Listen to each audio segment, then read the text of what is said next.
Yang Hormat, penjelasan sikit lah. Sebab Yang Hormat sudah pergi ke depan. Yang Hormat telah pergi ke hadapan. Saya nak ambil ke belakang sikit. Cadangan 5 kali setahun, 5 kali 2 tahun. 5 kali 2 tahun, 5 kali setahun dah terlajak, minta maaf. Sebab Yang Hormat pun dulu sepatutnya jadi Menteri Dalam Negeri. Ini pertanyaan, saya susah tanya soalan sikit ya. Okey, Yang Hormat, apakah Yang Hormat sedar bahawa tanah di Mada ni dia telah tua? Dia tua mungkin dah 70 tahun lebih. Mungkin 80 tahun, 80 tahun. Dia sebelum merdeka telah digunakan. Sampai sekarang tak pernah berehat. Jadi Yang Hormat cadang lebih lagi tu, saya sokong. Tapi setelah tanah ni diberi kerehatan. Macam kalau tanah tebu, selepas 10 tahun dia tukar.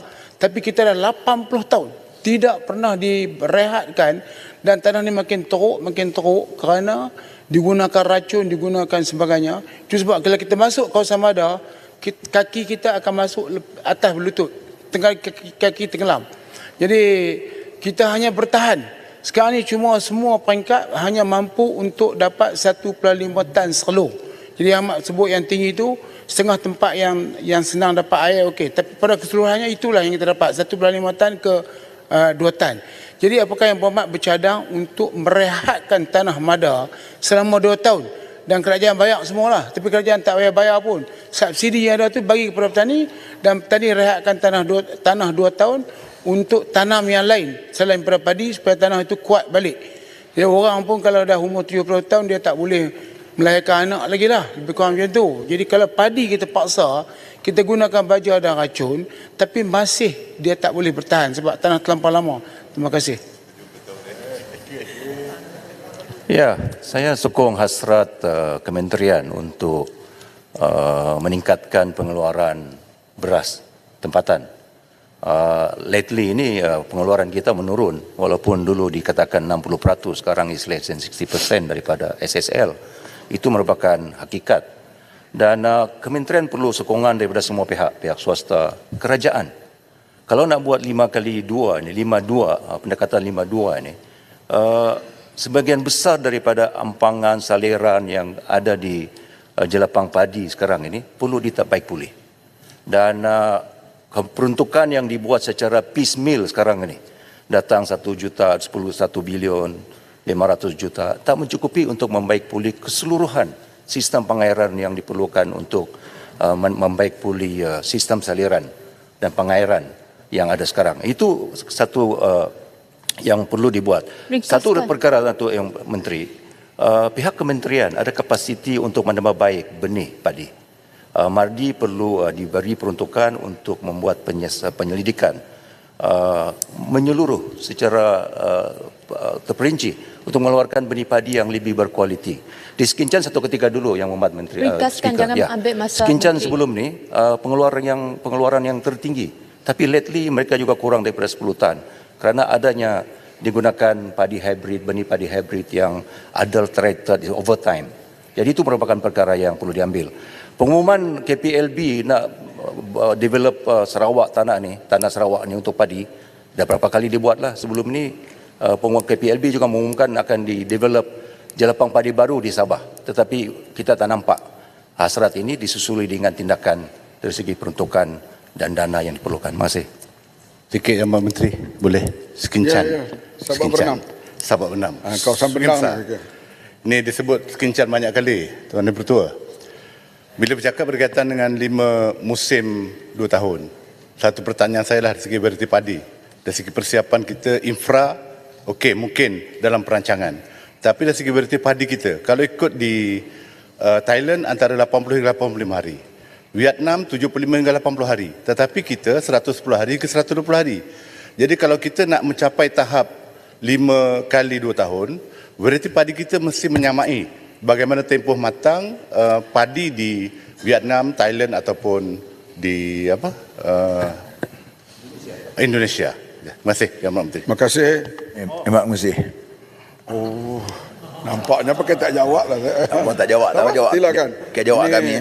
Bagan Terima Serai, kasih kawasan kepada padi juga, ya. Timbalan Speaker. Terima kasih kepada Menteri. Ringkaskan ya. Bukan Soalan berkenaan dengan kita memang nak menggalakkan petani ini untuk tanam padi.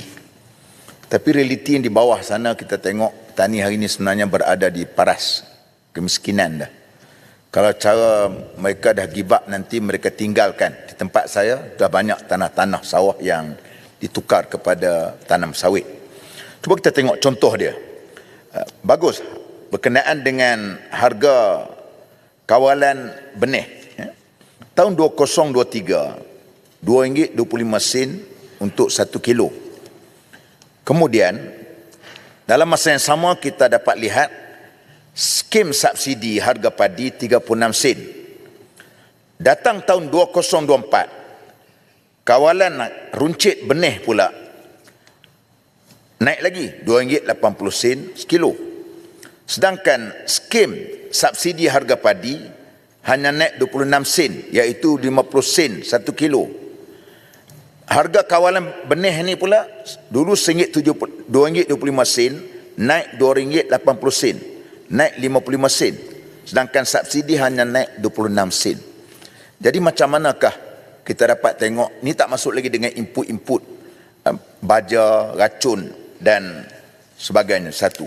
Yang keduanya berkenaan dengan untuk penyediaan benih subsidi.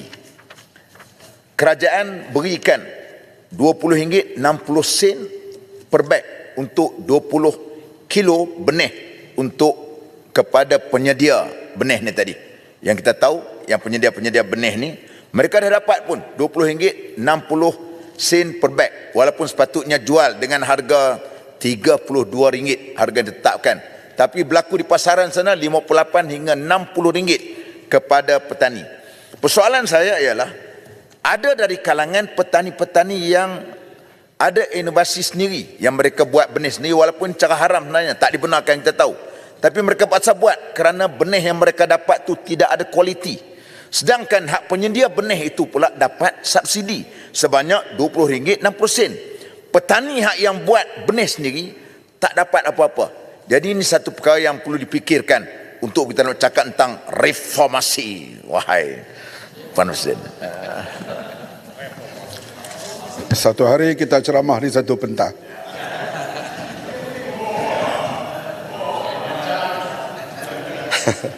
Arau nak merehatkan tanah, kita kena lihat perkembangan-perkembangan teknologi baru yang kita cuba cari jalan.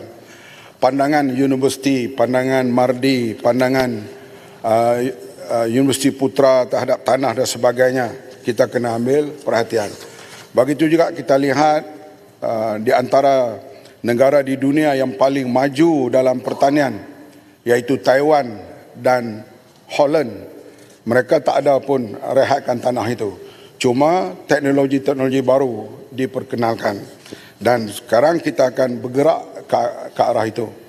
Memang sikit Ahmad, negeri yang Ahmad sebut tu, dia tak dia rehat tanah dengan ganti crop yang lain.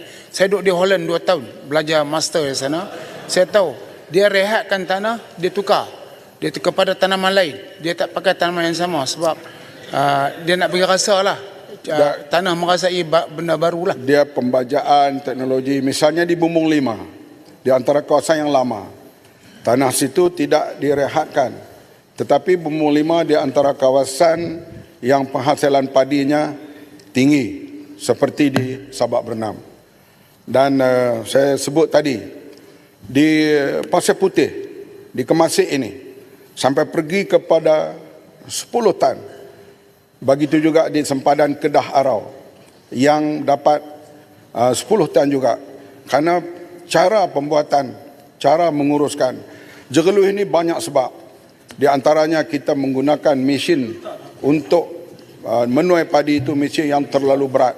Sekarang dalam proses untuk menukarkan mesin menuai padi yang lebih ringan dan perkara-perkara yang lain yang pihak universiti sedang memberi pandangan-pandangan mereka untuk supaya tanah ini tidak direhat. Kalau nak direhatkan di seluruh mada itu 2 tahun, saya rasa nak bagi belanjawan subsidi kepada petani itu tentulah berbilion ringgit. Kita kena lihat di sudut kemampuan kerajaan secara menyeluruh. Uluran memberi pandangan yang bekas menteri memang memberi pandangan yang betul, iaitu soal infrastruktur. Infrastruktur ini satu perkara yang perlu kita berbelanja besar. Nampaknya rugi tapi ianya jangka panjang. Kita pergi ke Kota Belud misalnya, kita minta mereka usahakan 2 kali setahun. Mereka kata berapa kali pun boleh, asalkan ada air, ada sumber air dan sebagainya. Oleh itu, Beluran menyokong saya supaya kita menuntut dalam RMK yang akan datang, peruntukan untuk pengairan ini, irrigation ini dipertingkatkan. Terutama sekali di kawasan yang baru kita nak teroka seperti di Sabah dan juga di Sarawak. Saya menyokong pandangan Beluran itu. Pada Buntam celah. Ni Pada Buntam pun kawasan padi juga. Tak jawab lagi sahabat Tak apa, lepas ni jawab sekali. daripada Bagan Serai. Tak apa, sekali sikit je, sikit. Nanti Bagan Serai malah kat saya, dia kata kenapa layan adik. Tak apa, dia sikit-sikit je. Dulu waktu sidang yang lepas, Kota Raja ada jawab berkaitan dengan isu tanah yang akan direhatkan kerana masalah jerlus. Jadi Kota Raja jawab boleh direhatkan semusim ataupun 2 musim dan akan dibayar pampasan. Hari ini jawab lain pula. Mengapa? Hari ini rujuk pula negara-negara yang lain yang tidak direhatkan. Dulu boleh, mengapa sekarang tak boleh?